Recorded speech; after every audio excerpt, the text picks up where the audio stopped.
Welcome to another episode of Equity Mates, a podcast that explores what's possible in the world of investing. If you've just joined us for the very first time, a huge welcome to our community. My name is Bryce, and as always, I'm joined by my equity buddy, Ren. How are you going? I'm very good, Bryce. Very excited for this episode. Always excited to talk stocks. Always excited to share the power of compounding and the power of long-term investing. In today's episode, we're going to cover off the news that is making headlines around the world. Ren, you're going to tell me if you're selling Novo Nordisk and why. Very intrigued about that. And we're closing out with a property update from Sam Gordon, looking at two major questions that always come through the community. A, how do you find a good buyer's agent? And B, is investing in property through super a good idea? News and markets. Headlines for today: lab-grown meat has been approved in Australia. XAI has done another capital raise, making Elon Musk even richer.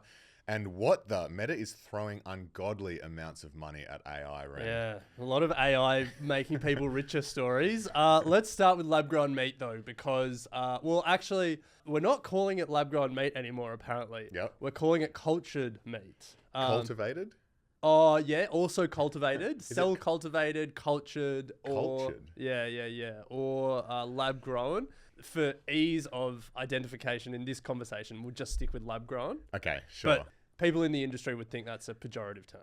Yeah. So let's explain what it is. What is lab-grown meat? It's meat that is it's state of the art and it's grown in a lab. You can't use the name in the definition. They take biological cells of animal. Yeah. So it is like biologically animal, and then they grow that in a lab. And I know I still use grow in that explanation. And lab. True. Singapore has been out in front of this. So they started approving lab-grown meat in 2022. Eat Just, they had chicken, and then Vow, the company we're talking about today, and a couple of other companies. We've seen approvals in the US and we've seen approvals in Hong Kong. But the news of the week is we've just seen our first Southern Hemisphere approval of lab-grown meat in Australia and New Zealand. The Food Standards Australia and New Zealand, the regulator, approved Vow's lab-grown quail. Japanese quail. Japanese quail, yes. Now, Vow is an Australian startup. I think it started in 2019. Their first product was a non-farmed kangaroo dumpling. So lab-grown kangaroo. They've been selling in Singapore. Now they have approval to sell in Australia. So Bryce, the big question is, they now have approval to sell, but will anyone buy it? It's a good question. I think the move away from the terminology lab-grown is a good branding exercise. I think lab-grown really has a bit of a stink around it. They need to change it, and I'm glad it's cultivated or whatever the new terminology is. For me, it comes down to pricing, though. Pricing and taste. Firstly, you got to make sure it tastes good. Well, I mean, it's going to taste similar, I imagine. If it does, then it's like just biologically, it's animal cells. Yeah, but surely one lab to another can. Yeah. Well, I mean, like the difference between like grass-fed and Yeah. non-grass-fed beef, like yeah. So there will be a difference. And so then for me, it comes down to price point. Yeah. So right now it's sold as quite a premium product because obviously manufacturing is early days, and so you start by selling small amounts at a premium price point as you build out manufacturing capacity, and then you can bring prices lower. I saw an article from last year that Vow was making about 100 kilos a month of lab-grown meat. So, like not nothing. You're completely distracted by your computer right now. Yeah, I'm just looking at the website, Vow website, and looking at their quail products. I feel like they're going too far. One of them is a candle. It looks like a candle, melts like a candle, but tastes like meat. Why do you eat candles? Exactly. Why are they doing that? Like, if you want to introduce it, make it just normal. The other one is a Moorish whipped pate. The first spoonful doesn't convince you, the second will. Yeah, I feel like the candle isn't doing them any favors trying to convince people this is just food. give us a steak. Seriously. So, and quail as well. Like, I get it. It looks very interesting, and if you can have a candle that's made from, meat protein and whatnot, but like, come on.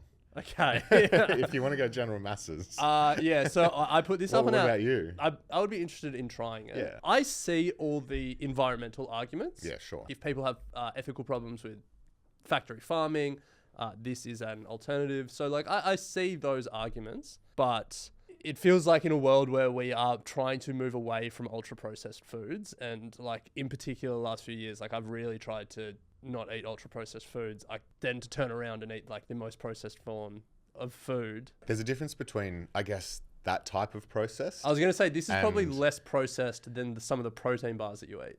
I would imagine so. Yeah. The birthday cake flavored protein bars. Where that could have a quail candle on top.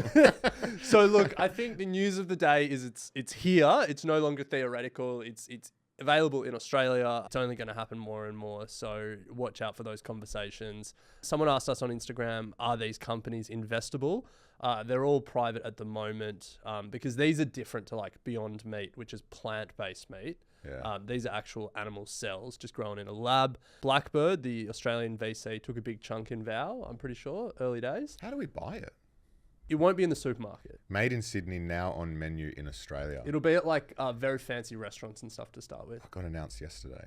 Okay, fancy restaurants. We're up with the news. Yeah. All right, let's move on. Bryce is distracted by his computer again. I think he's getting hungry. He wants to eat that candle. Let's talk AI because that's all that everyone's talking about. XAI, Elon Musk's artificial intelligence startup, has announced plans to raise another $4.3 billion US. This comes on top of a $5 billion debt raise earlier this year. I think the unavoidable conclusion is companies in the AI space are just burning money, and like whether there'll be a return.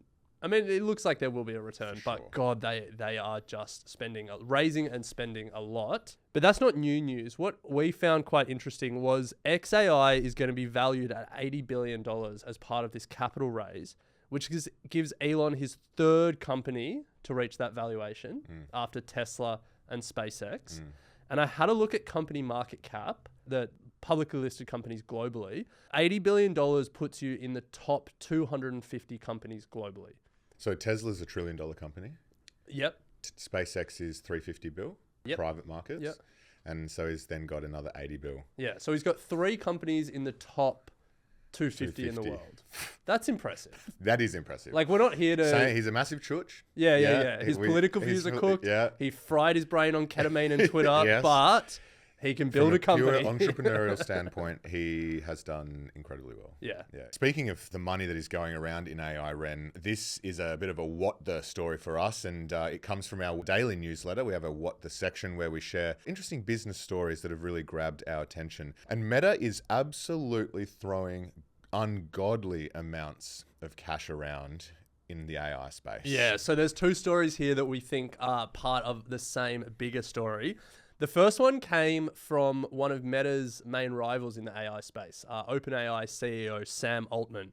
He was on a podcast and he let slip that Meta is offering $100 million sign-on bonuses for OpenAI staff to come across to Meta. How crazy is that? Yeah. $100 million sign-on. $100 million sign-on. And like, who knows if it's real, but even if like he's putting a bit of mayo on it and it's $50 million sign-on bonuses, What's the incentive post that?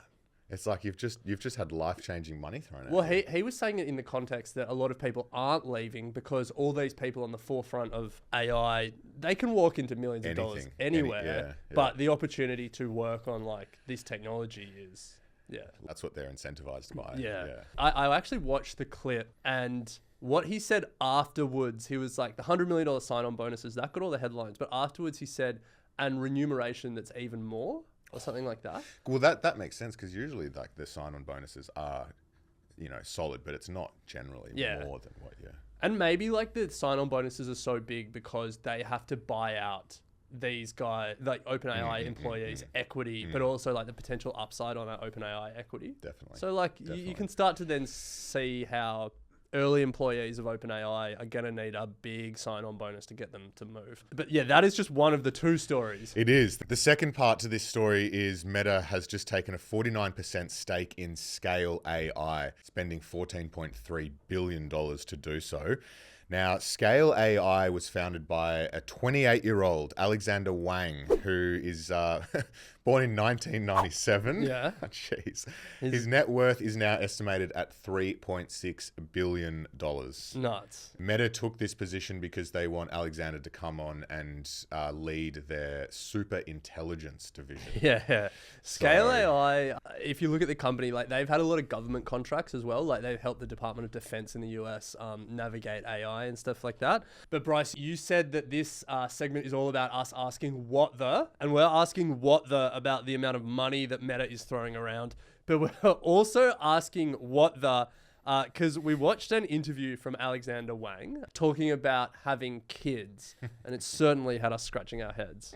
I want to wait to have kids until we figure out how Neuralink or other, it's called brain-computer interfaces, so other ways for brains to interlink with a computer. So there's a few reasons for this. First is, in your first 7 years of life, your brain is more neuroplastic than at any other point in your life. I think when we get Neuralink and we get these other technologies, kids who are born with them are going to learn how to use them in crazy ways. It'll be actually a part of their brain in a way that it'll never be true for an adult who gets a Neuralink or whatever hooked into their brain.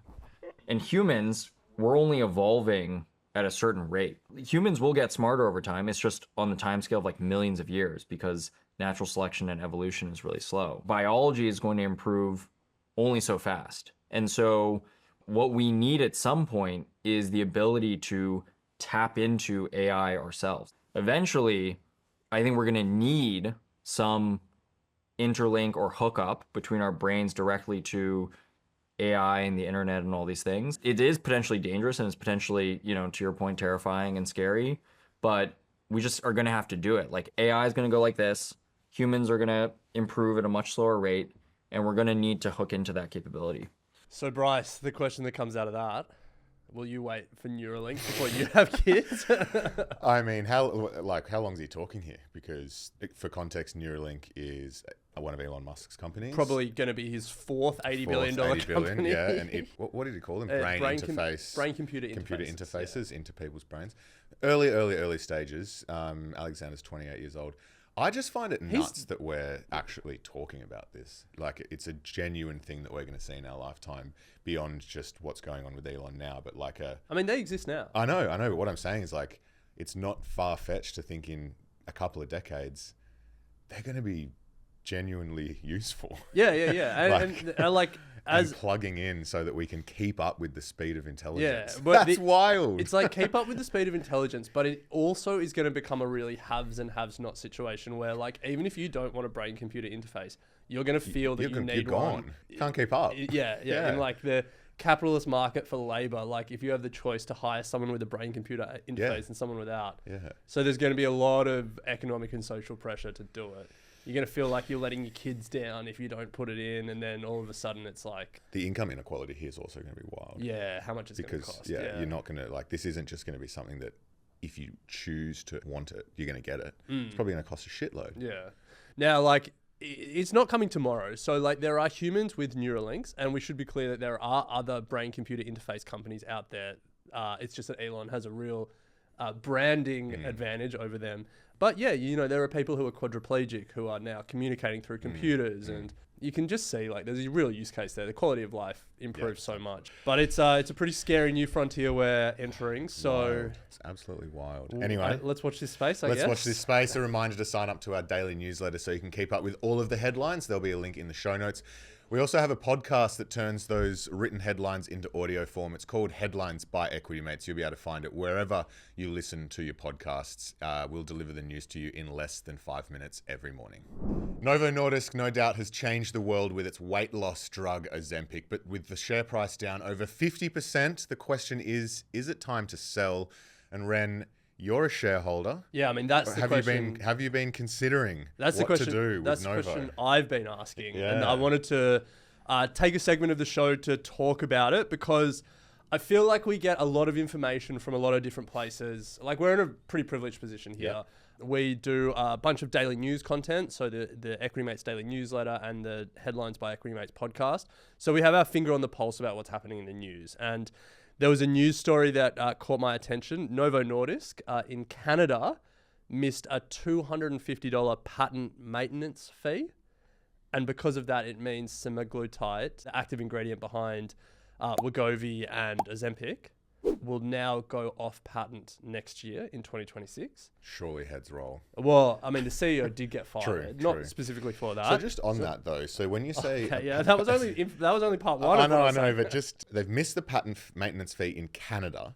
That patent, like, it's not a global patent, No. but it just means that people now can really get access to.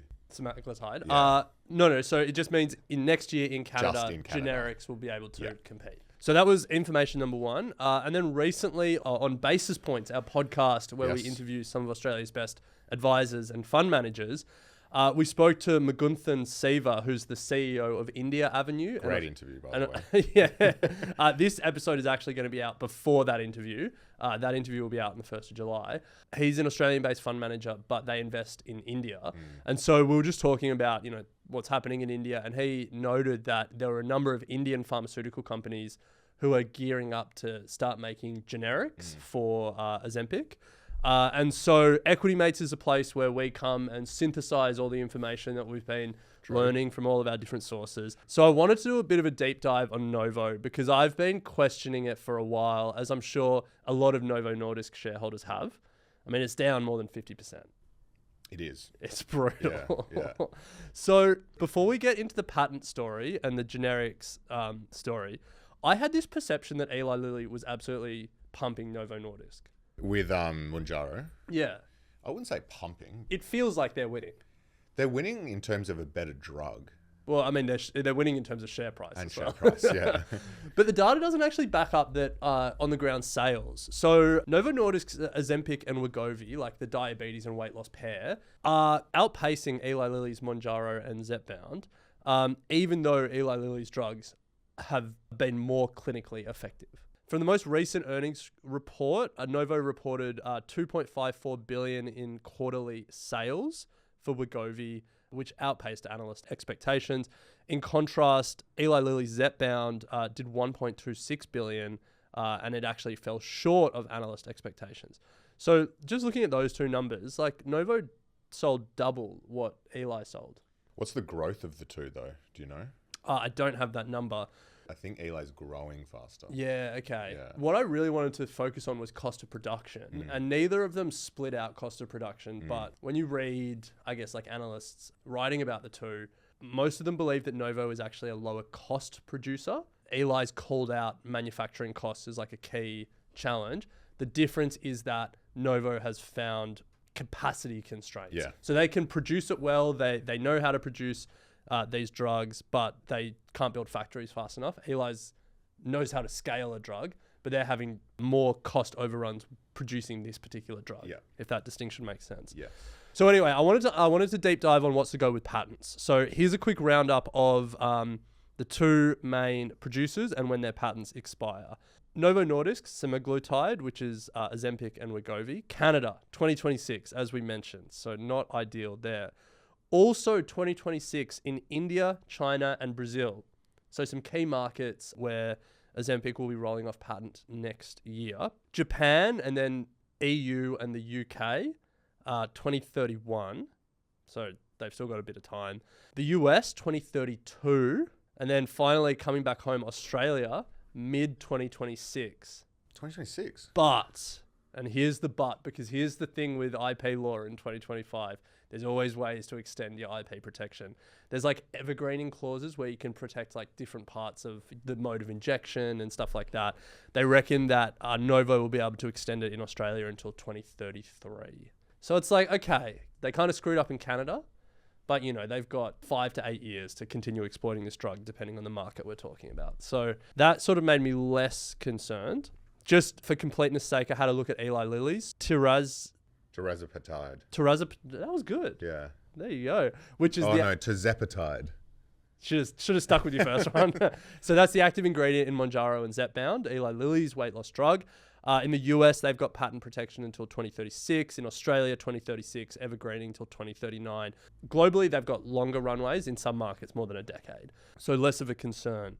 But I kind of went down this rabbit hole around like what would the effect of generics be? And in general, small molecule genetics often undercut the brand names by like 80 to 85%.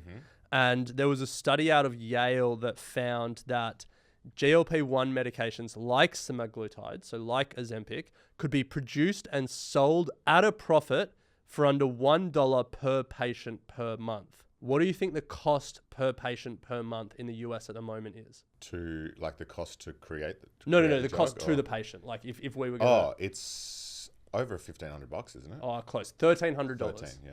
So they could be produced profitably at $1, but they're being sold at $1,300. That's pharmaceuticals, baby. That's patent That's protection. pharmaceuticals, yeah. But the generics are coming.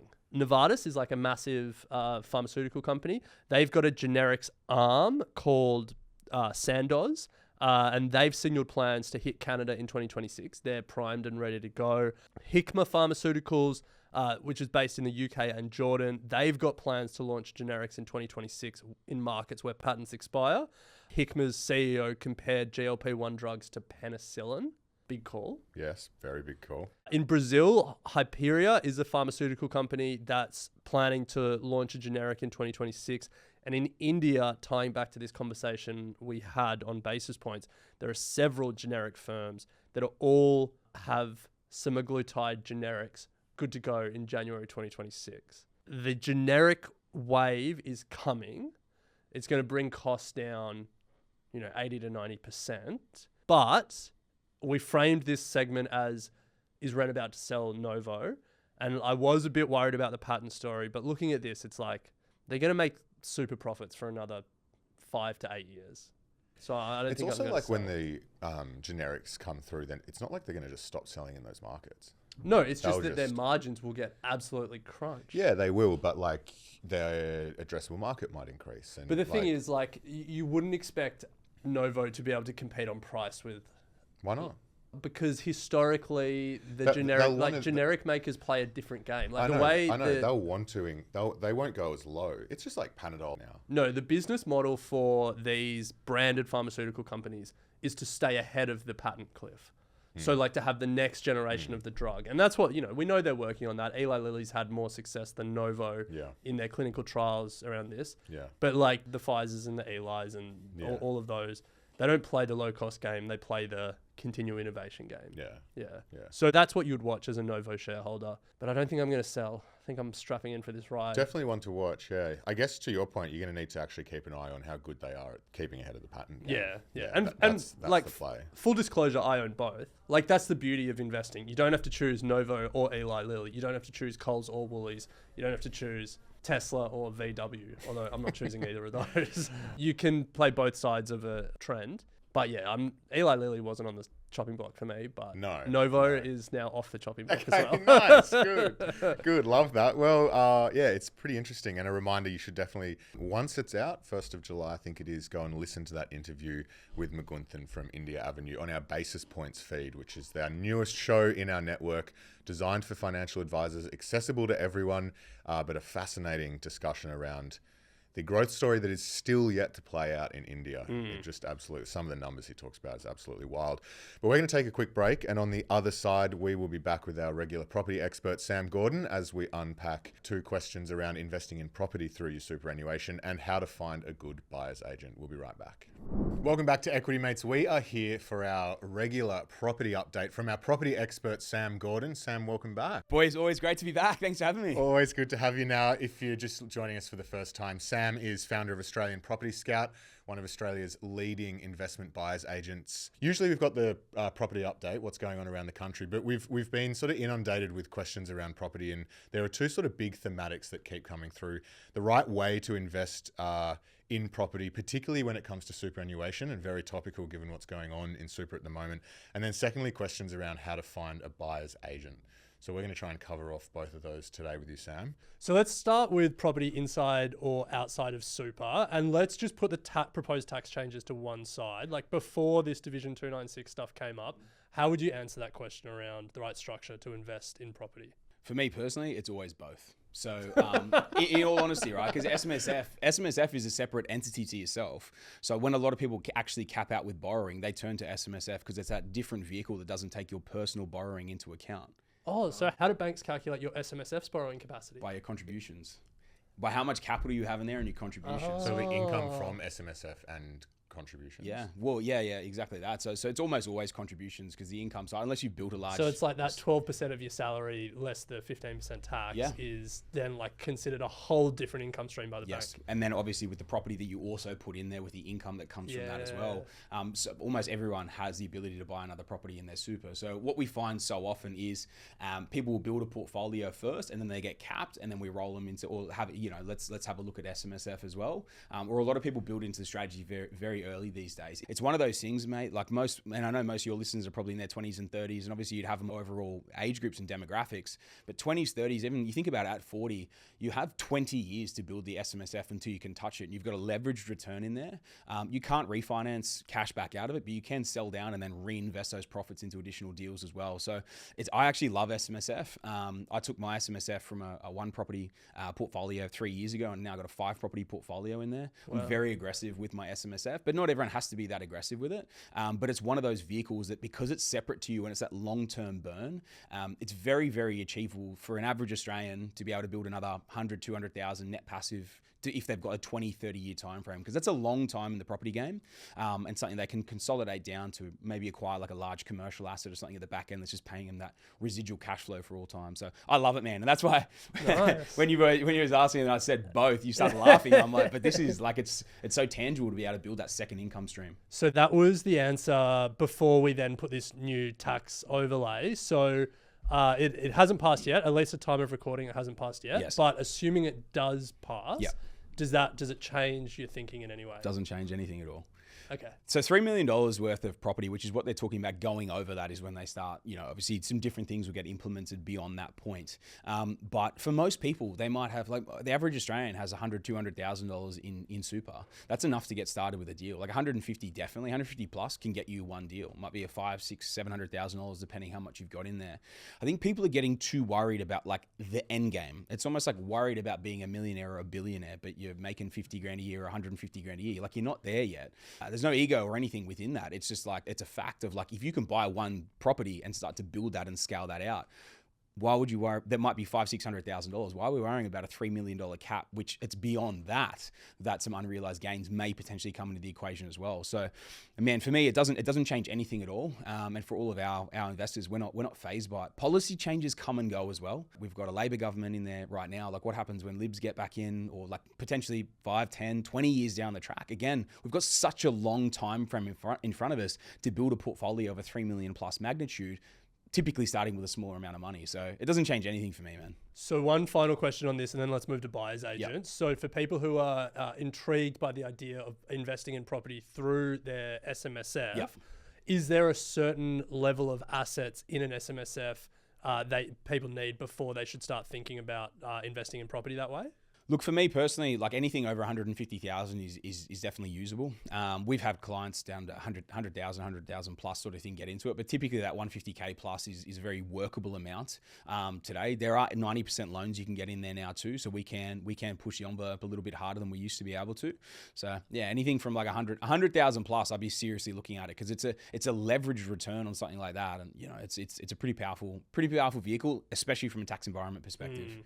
Well, let's turn to buyer's agents. You are one of Australia's leading buyer's agents, and it's not just me saying it. You seem to come in here with a different award every time we chat. There's been a few. Yeah. So for a lot of people who are interested in the concept of buyer's agents, but it's pretty new for a lot of people, like where would you start? What's some of the advice you would give, and what's some of the red flags to avoid? I think the biggest advice is probably like, if you've had a referral from someone that that's worked with someone that's been really good, that's typically something good to go off, whether that's, Australian Property Scout or it's someone else. If someone else has had a great experience and done really, really well, then typically that's the easiest thing. It's like almost everything in life, right? A referral from someone that you trust is typically something pretty good to go off. The next question, if you don't have anyone that you could refer to, and even if you do have someone to refer to and then you speak to them around this, you might want to ask the questions. The first thing is really like, do you feel like you align with that person? That's really, really important because you're going to be working on a journey, and whether it's a front person in the company, that represents the rest of the brand, or whether it is literally the person you're going to be dealing with one-on-one with selecting the asset and actually purchasing a home, you need to align with that person and that company's, I think, moral compass and the way that they operate as well. That also leads into the strategy piece, that strategic piece in terms of actually building a portfolio. Is it just going to be a tick and flick and just doing a deal? Or are they actually trying to structure and build you a portfolio that's going to get you towards your goals? And I think this is very important from that perspective because you can't just win off one property. Like you're building a multi-property portfolio. In reality, most people's goals in terms of what they're chasing from an income stream is a 10 plus property portfolio to get there. So like you really want to align yourself with a team that you feel very aligned with and you can see them work the strategy for you. Use someone or work with someone that's done what you want to do because they can actually show you how to get where you want to go. Is there a difference between finding a buyer's agent for an investment property and for a principal place of residence? For sure. Yeah. Owner-occ is very, very different from investment. It's one of those things, it's a bit more of like a personal, emotional sort of thing that you're going to have with them because obviously it's a significant purchase and you need to feel that alignment as well. So I used a buyer's agent for my owner-occ, so I'm glad you said it's acceptable. I was wondering what you would say. But yeah, for us, it was like, here's the criteria of everything that we want. Yep. And for us, it was someone who knew the local area really well, and that was super valuable. He was also an ex-builder, so that was super valuable in crossing some apartments off the list that he thought had building defects. Yeah, for sure. So, like, in terms of like criteria for what makes a good buyer's agent, like what are some ticks you want? Like, how much do you care about local knowledge? Yeah, like experience and stuff like that. Yeah, and by the way, just to touch on your point around, you didn't know if I'd tick off on it or not. Like, man, the simple reality is like if they're doing it every single day and you've never bought a house or you've bought one house, they're going to be significantly better. They should have all the connections as well. Yeah, well, that was the other thing. They knew all the real estate agents, a lot of off-market inspections. Yeah, 100%. So like for us, man, we buy over 95% every single month is off-market, right? Like 95%. Like for only 5% of what we buy is on-market, and it's with a connection that we've already got that tells us the contract's crashed. This is ready for a steal. That's it. Right. We don't buy anything else on market because we like to take the heat out of the transaction. That's what a BA should be able to do for you, whether it's owner-occ or investment. And I think this is the thing with runs on the board. So this is where you sort of want to really grill someone on runs on the board. How long you've been doing this? What have you done for yourself? They're the sort of checklists you really want to go through because if someone's been there, they've done it, they've built a big portfolio. The big thing with this is like building a big portfolio before the business. So it's all well and good. And I've always been open with my first like 40 to 50 properties in my portfolio. I did that with I did the first 30 with no business income. And then I was like low docking my portfolio and a bit of the business, but I wasn't making that much money through to 50. But then from there to where I am now, obviously having a large income helped from that end. But the first like 20, especially, I was on below the average Australian income for building that. And I just think it's important because there's one thing to, be on an average Australian income and build a sizable portfolio versus, all of a sudden started making, 500 grand a year or something and then could just scale it easy as because my income, my servicing wasn't capped. So when it comes to strategy, it just needs to align with who you are from that perspective. And yeah, man, they're sort of the questions I'd really grill them with around that. If you're going investment and if you're wanting to actually scale a portfolio, because you need someone that's been there and done it before. Otherwise, how are they going to show you how to do it if they haven't done it themselves? Yeah. What are your tips and tricks around payment? Like, what should we be expecting as like average payment with a BA? Yeah. So it very much ranges depending on the individual and the circumstances and also their experience. So BAs will range anywhere between 15 to 25,000. A lot of BAs will charge the whole thing up front. I literally from the very start have only ever charged. I actually used to charge $1,000 up front. Then I went to $2,000. Now I'm $3,000. We're still $3,000 up front.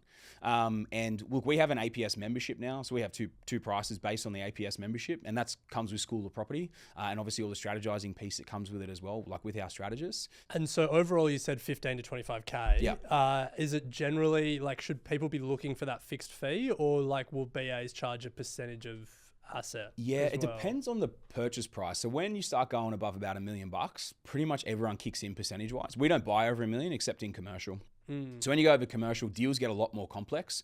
Like when it comes to resi, they're pretty similar. If anything, the cheaper the property, the more headaches, the more bullshit you have to kind of go through with that. With commercial, it gets a lot more complex, especially once you start going above like 3 to 5 million. It starts getting very complex. Leases are very detailed. You have to be all over the due diligence. So holding on resi, because that's probably where most people are listening. Sure. Once it gets over $1 million, they shouldn't be surprised if BAs flick over to a percentage base. Yeah. What percentage would you say is? Again, it really depends on the area and what's sort of normal in the area. We see anywhere between about 1.5% to 2%. Really, and the biggest thing to take into account is your good BAs aren't going to drop their fees. It's as simple as that. They're in enough demand. They know what they're worth from that perspective. They've got enough clients from that end. So like they're not going to drop their pants. What you'll find is the people who are at the lower end of the scale or people who are like a bit desperate, they will do it to get a fee done. But just remember, like you pay what you get for, and someone that's really, really good, they're just not going to do it from that end because they hold themselves to a different standard as well. Yeah. Love it. Well, Sam, thank you so much. If you would like to get in touch with Sam and the team from an investment point of view, head to australianpropertyscout.com.au. You can book in a call there. Equally, though, you've got your School of Property, Sam, which is open to everybody, and you can head to schoolofproperty.com.au to find out more information about that. As always, it's a pleasure. Always, boys. Thanks for having me. Thanks, Sam.